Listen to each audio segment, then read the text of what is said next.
Hi, this is Erin Ludlam with Arts Quest, and today we are visiting with young audiences of Northeast Ohio.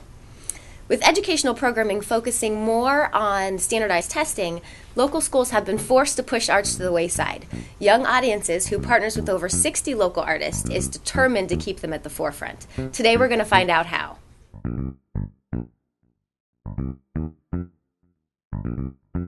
Young Audiences is a nonprofit that is really trying to bring the arts to children, mostly through school programs with professional artists.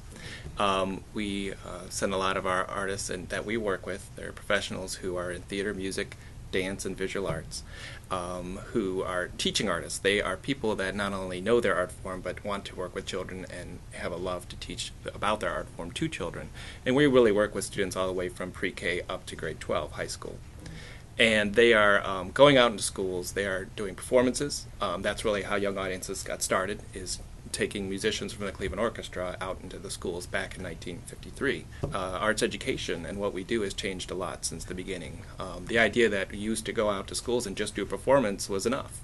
But now schools have, we know, had a lot more challenges. They have to accomplish a lot more in a year than they used to, and they're being asked to be more accountable to the state. And so Young Audiences has made those changes with them. And one thing we're about is doing workshops where the artists go into the classrooms and work closely with the students and the teacher. We like to both teach the art forms as well as to integrate with the arts, so that the other curriculum areas, so that they are maybe learning more about stories and language arts through theater, for example. But then also we do residencies where an artist is there over an extended period of days, sequential visits, whether it's for a full week or maybe once a week over several weeks. And they really partner with the teachers to look at how can the art form they're working with really bring to life the other parts of the curriculum. I think my job as a teaching artist is to show children that the very same discipline that I use as an artist every day and that we use in art to solve problems, to be curious, to troubleshoot, to find out more and try things different ways. Those are the same skills we use to learn anything. So the arts and education are really very natural to go together. I love it when a teacher tells me, you know, that student never participates, and suddenly they're the life of the party. They want to try, they want to do. I work very much with the older kids, the fourth graders especially, with Ohio history, and one of the things that we do, I have a character that I've developed. It's a canal digger, Tony. Antonio Bartolomeo Vici Domini, but you can call me Tony. And they love Tony. He's just a good guy, and they relate to him. So one of the things we do, for example, is that in a workshop Tony has been a canal digger, but finally now he's an entrepreneur. The canal's all done. It's time to build his Italian restaurante. So he just sits there and says, I don't know what to do. You know, what do I do? So they come in and they say, well, we need tables, we need chairs, we need ovens, we need stoves, we need food, we need to grow gardens. And they start talking the same way, of course. But then afterwards we sit down and say, well, what does it take to build a business? So we tie in social studies, entrepreneurship with, and they have they have 4 things they have to learn for school. So I just love to see how eager they are to use their storytelling skills and the things they've learned in school and put it all together. So you've got a database of artists that you work with locally. How, as an artist, how does one get involved?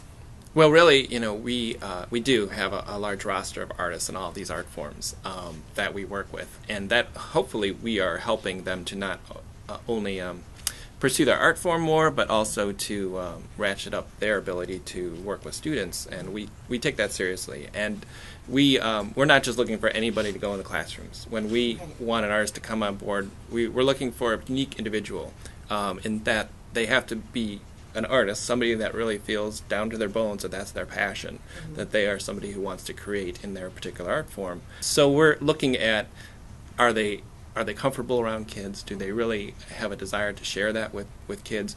And then we actually put them through a process of application, which is on our website, www.yaneo.org. and there they can, it's in multiple questions, just to really understand their background and what their interest is. But then, even after an interview process, we want to see them work with kids. So we set up a situation where they're either going in as a performers, maybe they're an ensemble that wants to do performance, or an individual artist doing a workshop, and see them interact with children and how they run a program, how they see it work from start to finish. And if they're able to do that, we will love to have them on a roster. We want to work with artists who have a passion. If you're a school that wants to be involved, or a city that wants to participate and be a part of what you're doing, how do they do that? Well, it's as simple as calling us up. Meaning we have a great website, and if you were to go there, you'd see the range of the programs and artists that we have, and we are a service-oriented organization, and people can hire the artists to come out to their school for a performance, for a workshop. However, we seek grants from from corporations and endowments, foundations, who want to support the work that we're doing in the schools. Okay. So we're either able to help them find funding through these same sources, or offer them the funding that will support doing these programs in their schools. What would you say is the ultimate measure of success for young audiences? Well, I think part of our success is whether schools continue to want artists to come into their classrooms. Fortunately, we have found that once a school or a teacher experiences working with an artist, they want it to happen again.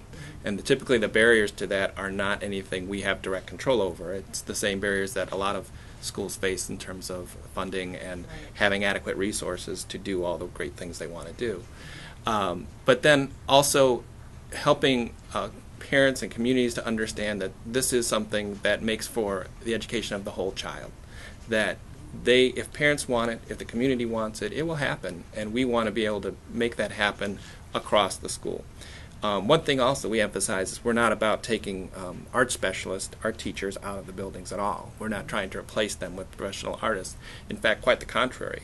I believe that if we're really doing our job, we'll be obsolete in about 50 years, meaning that there will be teachers that are so professionally trained and working in schools that the idea of having a professional come in seems silly, because you already have artists in the schools that are creating great works with the kids. And some of the best art teachers are not afraid or are very excited to work with professionals and collaborate with them in their classroom. So the more we can have those experiences happen, and schools and parents and leaders of the communities and politicians see that this is what is really reaching all children, especially those who struggle the most in school, that they'll see this as an essential part. No Child Left Behind says that arts is a core academic subject. It's no longer on the fringe. It's part of math, science, social studies. It's something that every school needs to be looking at, teaching how they teach it. And so we want them to be able to do that the best way they can.